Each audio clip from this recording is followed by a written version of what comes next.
विशेष आज का विषय है आत्म अनुभूति स्थिति का महत्व। आज सवेरे आप सभी ने मुरली सुनी होंगी। बाबा ने आज के मुरली में बार बार ये आत्मा का पाठ पक्का करने का बार बार बाबा ने कहा कि बच्चे आत्मा समझो। अगर निर्विकारी बनना है तो कौन सी मेहनत करनी है? ये आत्मा अभिमानी की मेहनत करनी है। जब तक हम आत्मा अभिमानी नहीं बनेंगे तब तक निर्विकारी नहीं बन सकते, क्योंकि हमारा लक्ष्य है निर्विकारी बनना। विकारी संस्कारों को परिवर्तन करना। इस सीजन की भी बाबा की लहर चल रही, संस्कार परिवर्तन करो। जो विभिन्न प्रकार के संस्कार हैं, काम, क्रोध, लोभ, मोह, ईर्ष्या, घृणा, तो एक एक संस्कार को परिवर्तन करने के बजाय अगर सभी संस्कार को हमें परिवर्तन करना है, उसके लिए क्या करना है? ये आत्म अभिमानी स्थिति का अभ्यास करना है, क्योंकि इस अभ्यास के बिना संस्कार परिवर्तन होना असंभव है। जिस तरह से कोई भी भूत कहाँ रहता है? जिस घर में लाइट नहीं वहां भूत रहता है। तो इसी तरह इस शरीर रूपी घर में जब तक ये आत्मा की लाइट को हम नहीं जलाएंगे, आत्म अनुभूति नहीं करेंगे, आत्म जागृति नहीं करेंगे, तब तक विकार रूपी भूत यहां से भागेगा नहीं। तब तक हमारे संस्कार परिवर्तन नहीं होंगे। इसीलिए बाबा हर मुरली में, जो रोज की मुरली चलती है साकार मुरली, तो रोज की मुरली में बाबा दो बातों की मेहनत करने के लिए कहते हैं। वो दो बातें कौन सी? एक आत्माभिमानी की मेहनत और दूसरी बाबा की याद की मेहनत।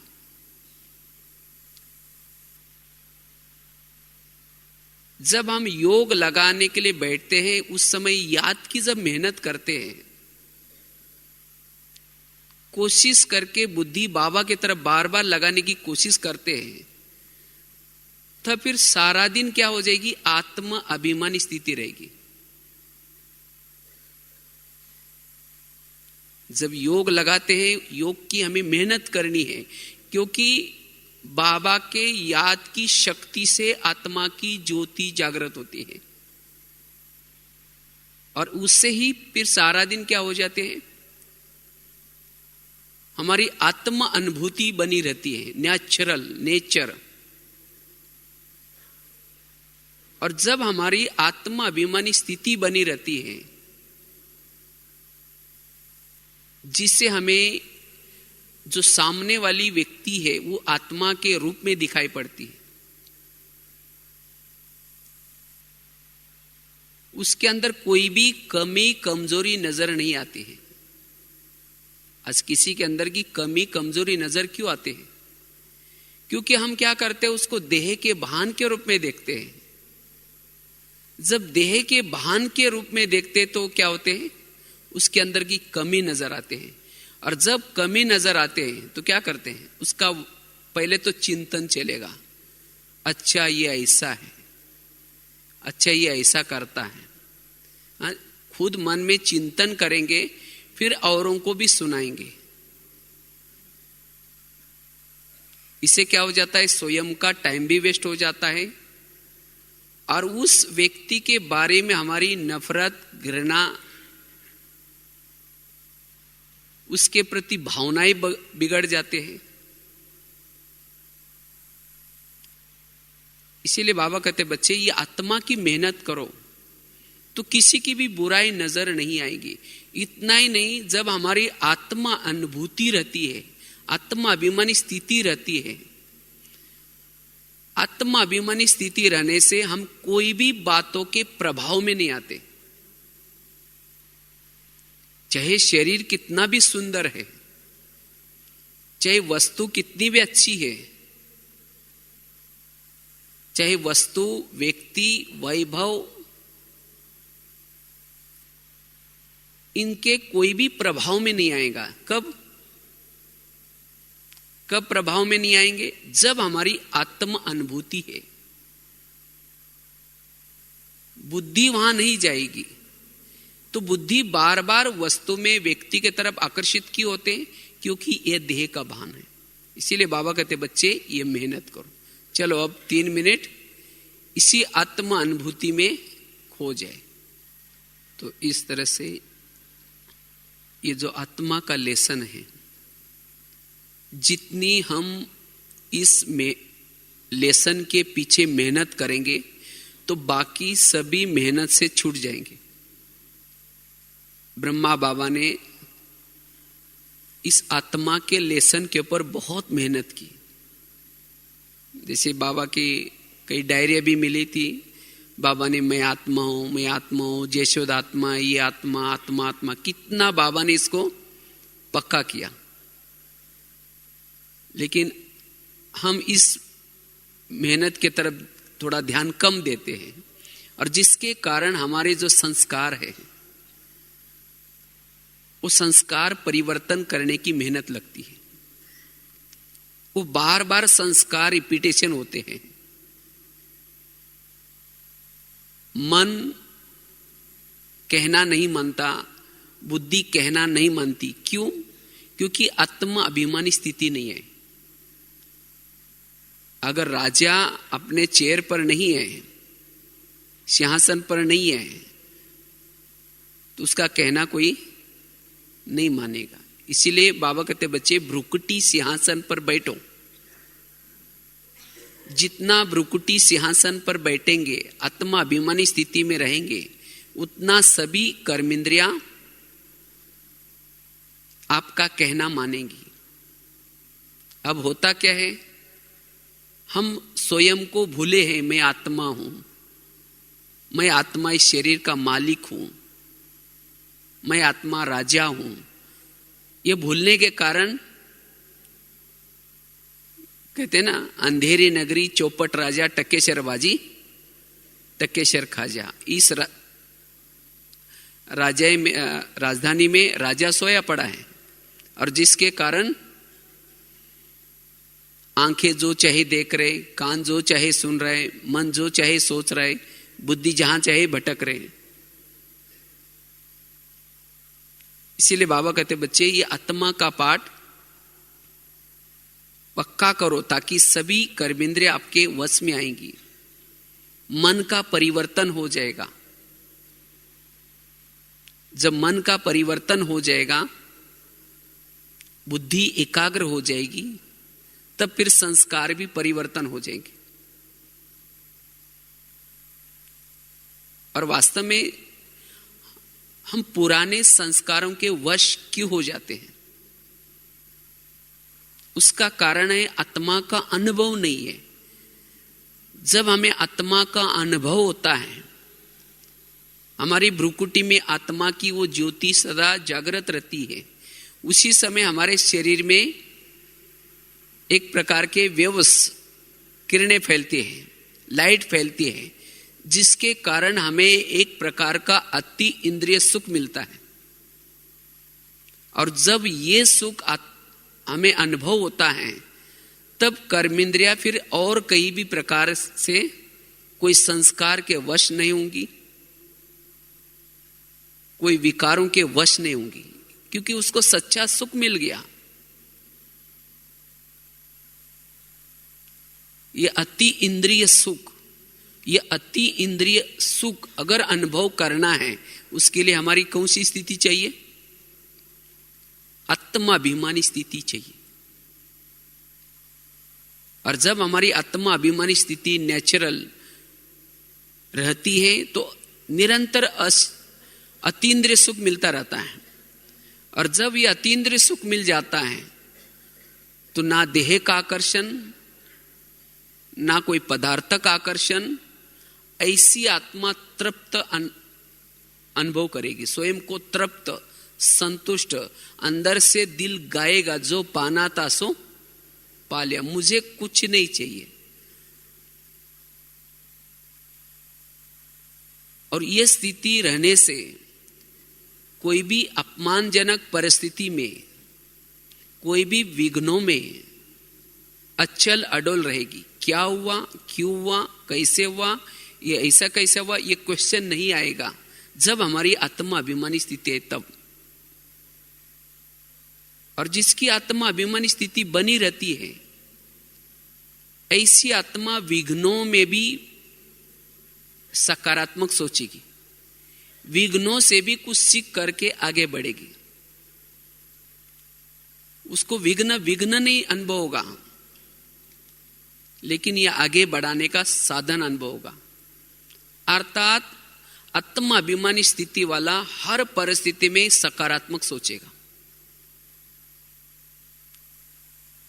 उसका संपर्क कैसा भी हो, संबंध कैसे भी हो, लेकिन हर आत्मा के साथ वो एडजस्ट होकर के चलेगा। इसीलिए बाबा कहते बच्चे, ये आत्मा अभिमानी स्थिति न होने से हमारे जीवन में विभिन्न प्रकार के विघ्न आते हैं, और ये सभी विघ्नों के पर जीत प्राप्त करने का आधार है ये आत्मा अभिमानी स्थिति।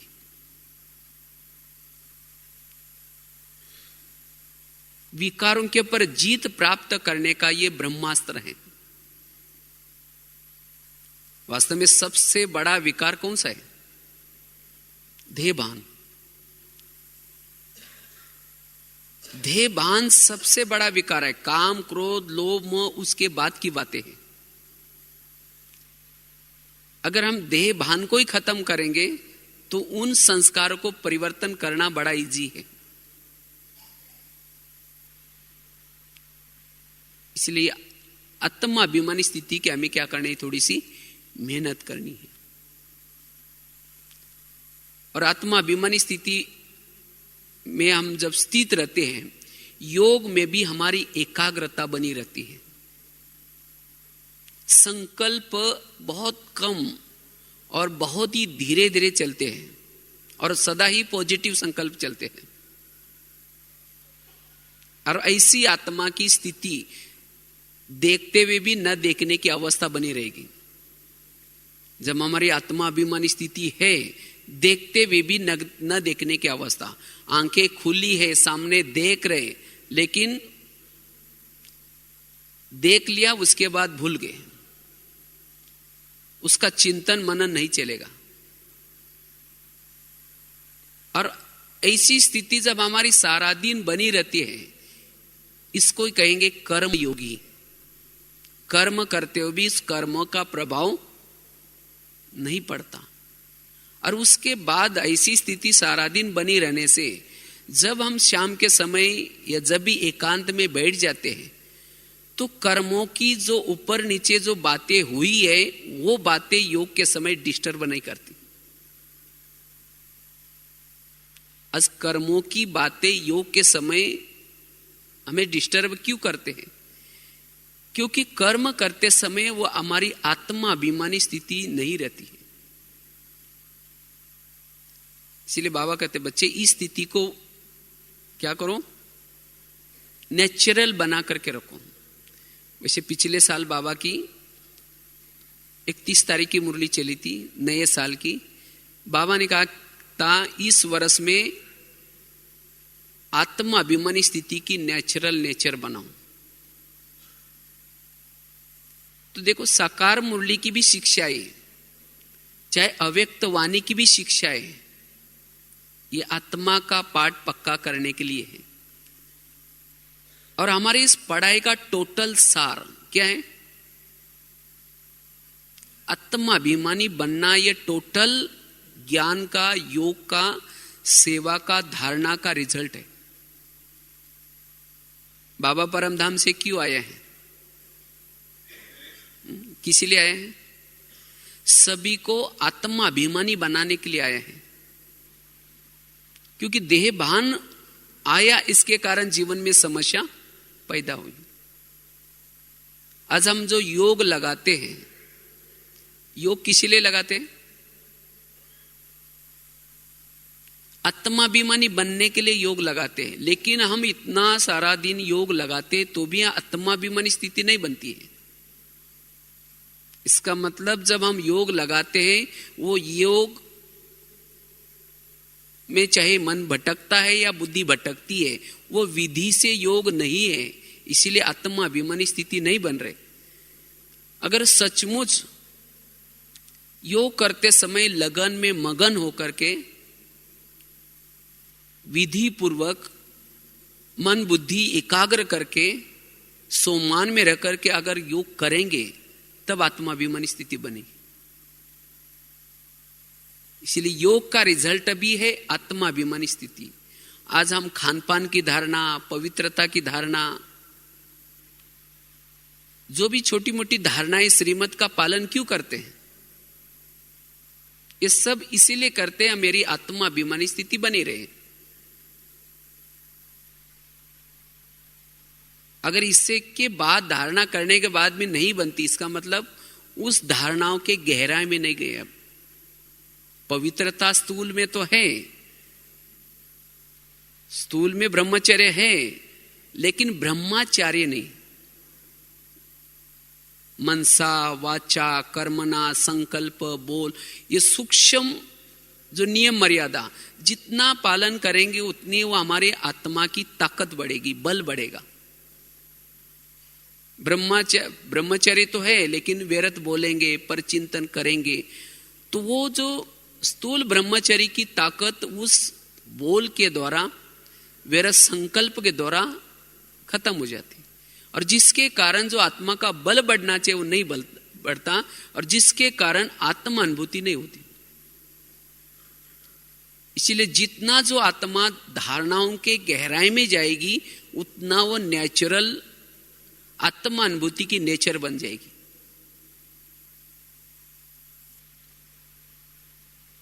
तो धारणा का भी सार क्या है? आत्मा अनुभूति। आज हम सेवाएं करते हैं, सेवा क्यों करते हैं?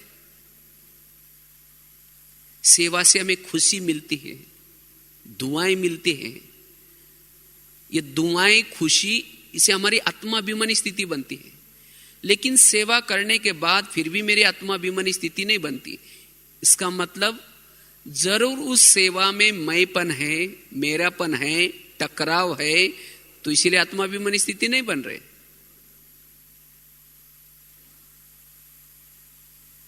तो इसीलिए बाबा कहते बच्चे, ये टोटल हमारे पढ़ाई का सारा है आत्माभिमानी बनना। और इससे हमारे जो देवी देवता के संस्कार हैं, जो आदि संस्कार हैं, अनादि संस्कार है, वो जागृत हो जाएंगे। आत्माभिमानी स्थिति से ही हमारे आदि अनादि संस्कार जागृत होंगे। इसीलिए बाबा कहते बच्चे, हर पल हर घंटे में चेक करो, मैं आत्मा हूं, इस स्वरूप में मैं हूं। कहीं मैं अपने आप को तो भूला नहीं। कहा जाता है ना, जब खुद को भूल जाते तो खुदा क्या हो जाता है? भूल जाता है। इसीलिए सदा ही खुद की स्मृति रखनी है। और जब हमारी ऐसी आत्मा अभिमानी स्थिति बनी रहती है, तो भाई भाई की दृष्टि, सदा भाई भाई की दृष्टि बनी रहती है। इसीलिए बाबा कहते बच्चे, इसकी मेहनत करो। लेकिन ये आत्मा अनुभूति करने के लिए हम किन बातों का ध्यान दें ताकि हमारी वो नेचुरल नेचर बनती जाए? आत्मा अभिमानी स्थिति हमारी नेचुरल नेचर बनती जाए, इतना महत्वपूर्ण ये टॉपिक है, इतना महत्वपूर्ण लेसन है, जिसको बार बार बाबा ये कहते हैं। उसके लिए हम क्या करें? तो आत्मा अभिमानी स्थिति को नेचुरल नेचर बनाने के लिए, उसका अनुभव करने के लिए, जितना हम साइलेंस में रहते हैं, साइलेंस के द्वारा आत्मा अनुभूति कर सकते हैं। साइलेंस, साइलेंस का मतलब यह नहीं कि चुप रहना या मुंह का मौन रखना। साइलेंस अर्थात बीती हुई बातों को बिंदी। बाबा ने ड्रामा का ज्ञान, कर्मों का ज्ञान, हर आत्मा अपना अपना पार्ट बजाते ये ज्ञान, ये ड्रामा हुबहुब रिपीट होता है ये ज्ञान, ये क्यों दिए? क्योंकि इस सब ज्ञान के आधार से हमारा मन का साइलेंस हो जाए, कोई भी प्रकार का क्वेश्चन नहीं, ये क्यों हुआ, ये ऐसा क्यों करता है, इसने ऐसा क्यों किया। ये सब कर्मों के आधार से संसार चल रहा है, कोई किसी की गलती नहीं है, सब निर्दोष है।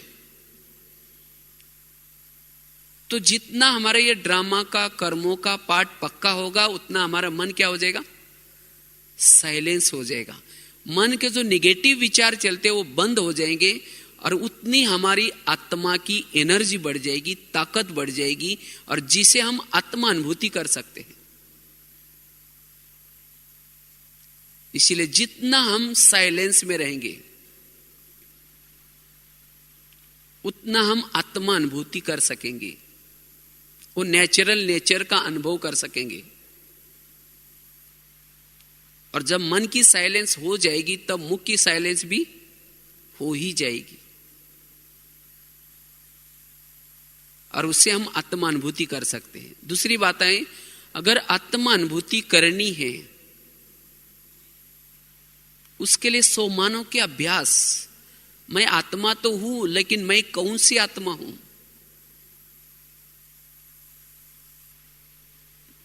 मैं कौन सी आत्मा हूं? बाबा कितने सारे सोमान देते हैं। हम पूर्वज आत्माएं हैं, हम शिव शक्ति है, महावीर है, कितने सारे सोमान देते। जितना ही सोमानों में रहेंगे, सोमानों से आंतरिक शक्तियां जागृत होती है और उसी शक्तियों के द्वारा हमारी आत्मा की भी शक्ति बढ़ती है। आत्मा के अंदर विल पावर आती है। तो इसलिए सोमानों के द्वारा हम आत्मा अनुभूति कर सकते हैं। तो रोज हमें कोई ना कोई सोमानों में रहना है। तीसरी बात है,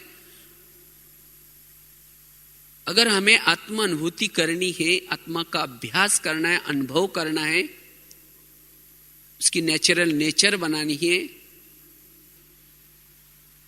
उसके लिए जब भी हम योग का अभ्यास करते हैं कोशिश करके उस योग के अभ्यास को विधि पूर्वक करने का प्रयास करना है। विधि पूर्वक अर्थात बुद्धि को बाबा में लगाना और मन को भी बाबा में लगाना। हम क्या करते हैं, मन से तो जाते हैं लेकिन बुद्धि कहीं और भटकती है। अगर बुद्धि कहीं और है, मन केवल बाबा के पास गया है, तो बाबा से जो एनर्जी प्राप्त होनी चाहिए, जो ताकत मिलनी चाहिए, वो नहीं मिलेगी। और जब योग में ताकत नहीं मिलेगी तो सारा दिन आत्मा अनुभूति कैसी होगी? इसीलिए योग करते समय चेक करना है मेरी बुद्धि कहां है। और वो कैसे पता चलेगा बुद्धि कहां है?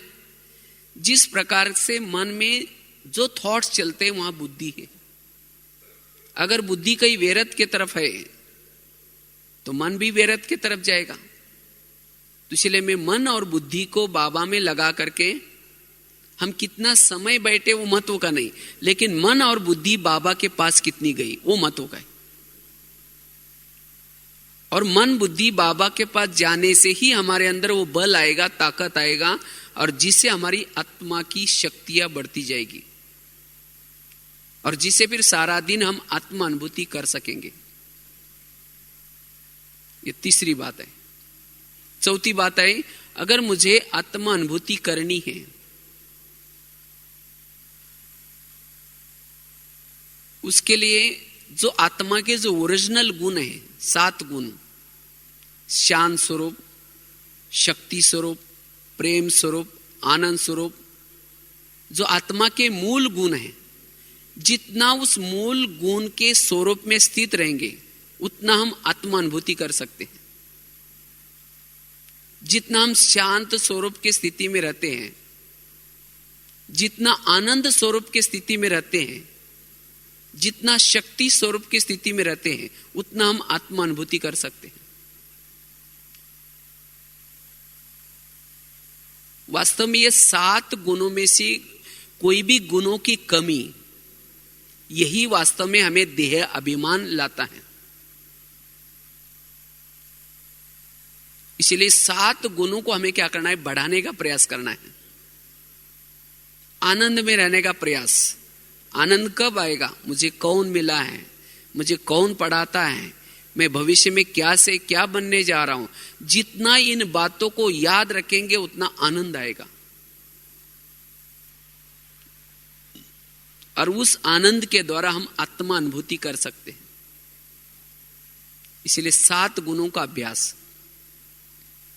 5वीं बात है, अगर आत्मा अनुभूति करनी है, आत्मा का नेचुरल अभ्यास करना है,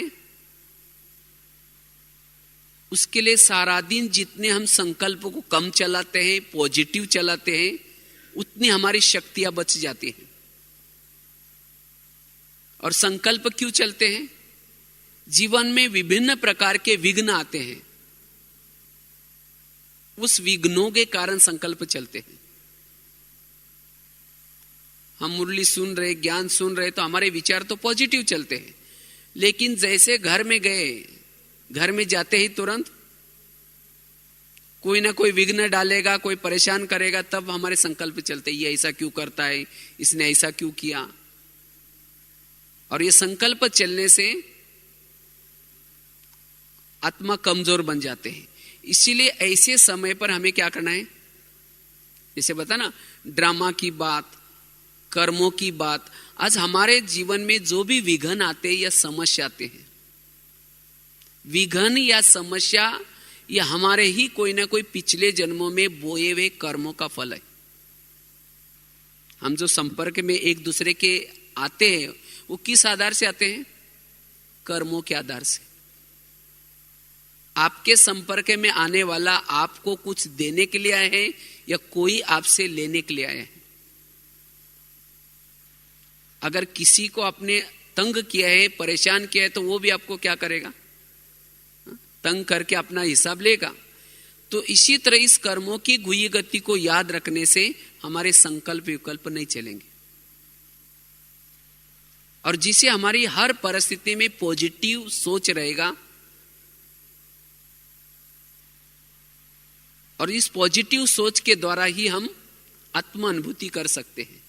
इसीलिए संकल्प को, बाबा कहते हैं संकल्प का खजाना बहुत बड़ा महान खजाना है, इसको व्यर्थ नहीं गवाओ। अगर संकल्प व्यर्थ चलेंगे तो समय जाएगा, श्वास भी गया, और ये संकल्प हमारे कम से कम चले। इसीलिए हमें इस कर्मों की बात, ड्रामा की बात, हर आत्मा का पार्ट अपना अपना, ये बात इसको बुद्धि में रखना है, और तब जाकर के कम से कम संकल्प चलने से हम नेचुरल आत्मा अनुभूति का अभ्यास कर सकेंगे। छठी बात है, अगर मुझे आत्मा का अनुभव करना है या अभ्यास करना है, उसके लिए जैसे बताया कि पवित्रता की धारणा, जितनी हमारी पवित्रता की धारणा है उतना हम आत्मा अनुभव कर सकते हैं। पवित्रता के बिना आत्मा अभिमानी में स्थिति में रहना असंभव है। इसीलिए बाबा ने यहां आने वालों को सबको क्या कहा है? पवित्र जरूर बनना है। और जितना उस पवित्रता, जिसने अपने पवित्रता को अच्छी मेंटेन की है, उसके लिए वो देही अभिमानी स्थिति में रहना बड़ा नेचुरल और सहज होगा।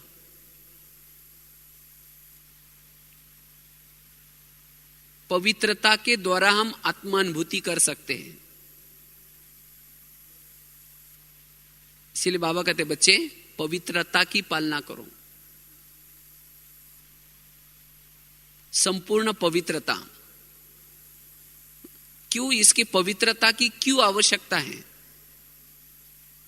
जैसे पहले जमाने में एक चिमनी आती थी, छोटा सा दीवा, उसके अंदर केरोसिन डालते थे। केरोसिन डालने से क्या होता है, उसकी ज्योति जलती रहती। अगर उस चिमनी के अंदर या दीवे के अंदर केरोसिन नहीं है और माचिस लगा, वो जलेगा? उसकी फ्लेम नहीं जलेगी। तो इसी तरह इस शरीर रूपी चिमनी में, शरीर के अंदर भी पवित्रता रूपी केरोसिन, पवित्रता आवश्यक है। पवित्रता के बिना आत्मा का दीपक जलेगा नहीं। इसीलिए जिन्होंने इस पवित्रता की पक्की धारणा की है, इस पवित्रता के ऊपर अटेंशन है, वो सहज आत्मा अनुभूति कर सकता है।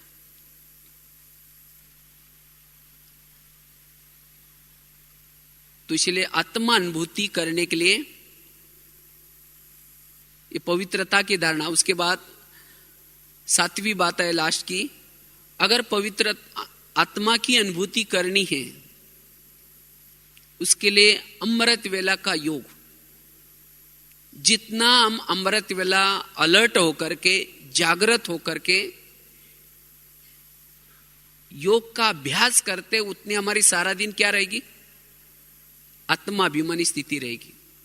अगर अमृत वेला ऐसा ही नेमिनाथ बन करके उठ गए, बस झुटका लगाते, ऐसा वैसा किया, अगर अमृत वेला ढीला है तो सारा दिन क्या रहेगा, देह भान रहेगा। और जब देह भान रहेगा तो कई प्रकार के विघ्न आएंगे। दूसरे की कमजोरी दिखाई पड़ेगी, कोई संस्कार टकराएगा, लोगों के भी, दूसरे के भी स्वभाव संस्कार टकराएंगे। तो फिर कहते हैं पता नहीं, ज्ञान में तो चलते, मुरली भी रोज सुनते, पता नहीं फिर भी विघ्न आ रहे। तो ये विघ्न क्यों आ रहे? विघ्न तो आते जाएंगे, लेकिन आत्मा अभिमानी स्थिति में रहने से वे विघ्नों का पता भी नहीं चलेगा। क्योंकि आत्मा अभिमानी स्थिति में रहने से हमारी स्थिति ऊंची रहती है, लाइट रहती है। इसीलिए बाबा कहते बच्चे ये मेहनत करो, और उसके लिए 6-7 बातें अगर उसका अनुभव करना है तो उसके लिए बातों के ऊपर हमें क्या करना है, अच्छी तरह अटेंशन रखना है।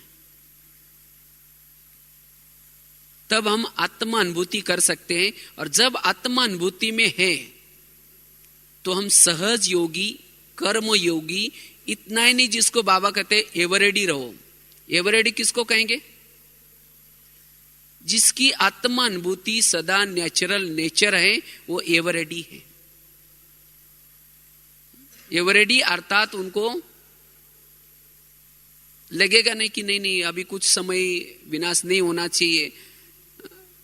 वो ना विनाश से डरेंगे, नहीं ना कोई और बातों से डरेंगे, वो निर्भय बनेंगे। आज भय किसको लगता है? देह भान वालों को भय लगता है। इसीलिए अगर हमें एवरेडी बनना है, अपने समय को सफल करना है, कर्मयोगी बनना है, संस्कारों को परिवर्तन करना है, तो यह आत्मा का लेसन हमें क्या करना है, पक्का करना है। और उसके लिए केवल सोचना ही नहीं कि मैं आत्मा हूं, लेकिन उसके साथ साथ ये धारणा भी जरूरी है। सोचने से भी हम अनुभव कर सकते हैं। इसीलिए बाबा कहते हैं ना, बच्चे चलते फिरते अभ्यास करो, अनुभव करो, मैं आत्मा आंखों के द्वारा देख रहे हैं, बुद्धि के द्वारा सोच रहे हैं, कानों के द्वारा सुन रहे हैं, मैं आत्मा, इस आत्मा भाई को देख रहे हैं। तो सारा दिन हमें क्या करना है, आत्मा हूं, आत्मा हूं, आत्मा हूं। जितना ये मेहनत करेंगे उतना निरंतर हम प्रभु मिलन का अनुभव भी कर सकेंगे।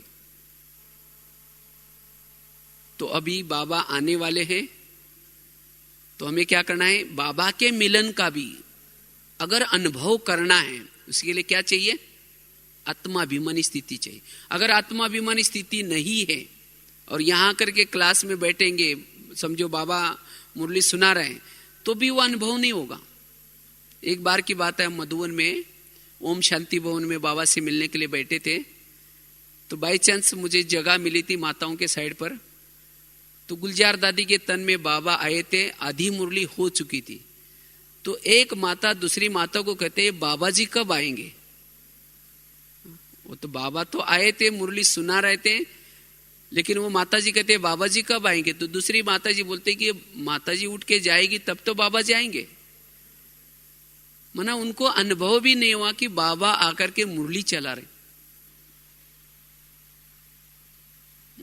अभी कुछ दिन पहले यहाँ एक वीआईपी आया था, तो वो हम मुरली सुनकर के बाहर गए, तो एक वो भाई अपने गाइड को कहता है मुझे तो कुछ पल्ले ही नहीं पड़ा यार। तो पल्ले कब पड़ेगा, जब हम आत्माभिमानी स्थिति में रहेंगे। आत्माभिमानी स्थिति में रहने वालों को बिल्कुल जैसे बाबा जब आएंगे तो उस समय एकदम लाइट माइट जैसे सामने से बाबा दे रहे, वो इधर उधर भी नहीं देखेगा, उसकी एकाग्रता बनी रहेगी। कितना घंटे बैठे हैं ऊपर नीचे, उसकी शरीर की भी एकाग्रता आएगी, शरीर भी हलचल में नहीं आएगा, ना टांगे दर्द होगी। भले 5-6 घंटा भी एक जगह पर बैठो तो भी कोई आत्माभिमानी स्थिति में रहने से उसका कोई भी पता नहीं चलेगा। इसीलिए बाबा कहते बच्चे ये आत्मा हूं ये पाठ पक्का करो। इससे आगे आने वाले प्राकृतिक आपदाएं बहुत आएंगी, बहुत सर्दी बढ़ने वाली है, बहुत गर्मी पड़ेगी, बहुत सारी समस्या आएंगी, खाने के लिए भी कुछ नहीं होगा।